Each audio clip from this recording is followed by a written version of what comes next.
So I fundamentally disagree with you both. I think this, in particular, episode 2 was one of the best Star Wars pieces of. I don't want to call this content because you guys know I despise that word, especially when we talk about things like this. But this was the best thing Star Wars has put out since, I don't know, episode 3, maybe the finals 20 minutes of Rogue One. I mean, you've got the entirety of The Mandalorian as well. I am honestly enjoying this more than Mandalorian. Really? I'm surprised by it because going into this, I didn't really care. It was like, okay, Boba Fett. I'm not a huge Boba Fett fan. The only thing I was interested in is really how did he get out of the Sarlacc pit? And Star Wars has a really bad habit of reviving people.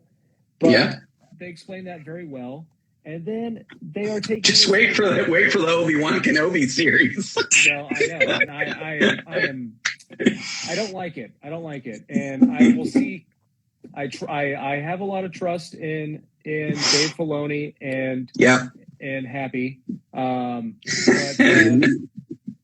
Christopher, we'll probably get into some spoilers, but go watch it. It is fantastic. Yeah, I love it. I know Sean and Jen.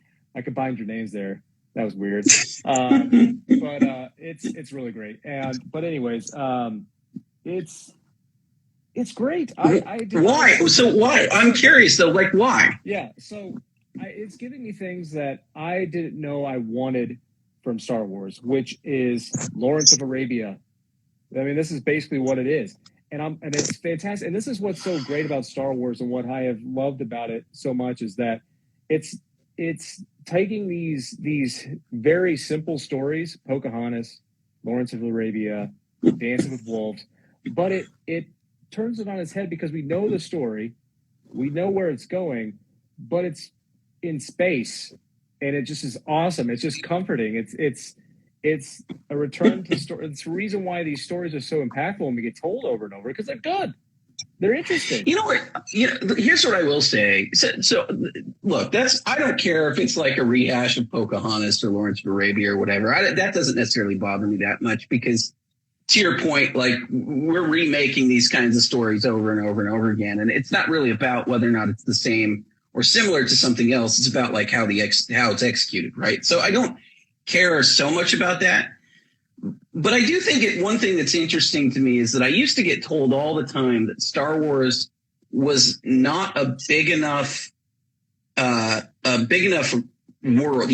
a big enough reality. I want to say universe, but what I mean is like in the metaphorical sort of storytelling sense. Like it's not big enough to sustain multiple stories outside of the Luke Skywalker and Skywalker family narrative.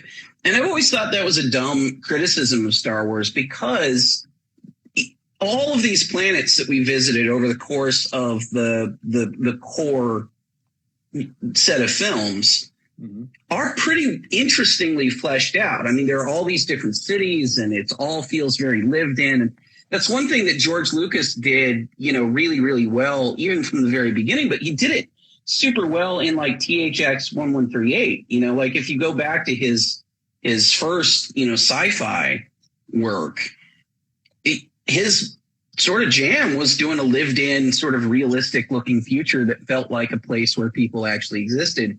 And if you've done that, and if you've done that successfully, which I always thought the original Star Wars did very, very well, then it feels like there's an almost infinite amount of opportunity to take that and then figure out, like these, the Tusken Raiders, like the Sand People, right? Like that's a whole culture that's never really explored. They're there. They're kind of a threat in the desert, but you don't really know who they are or what they do.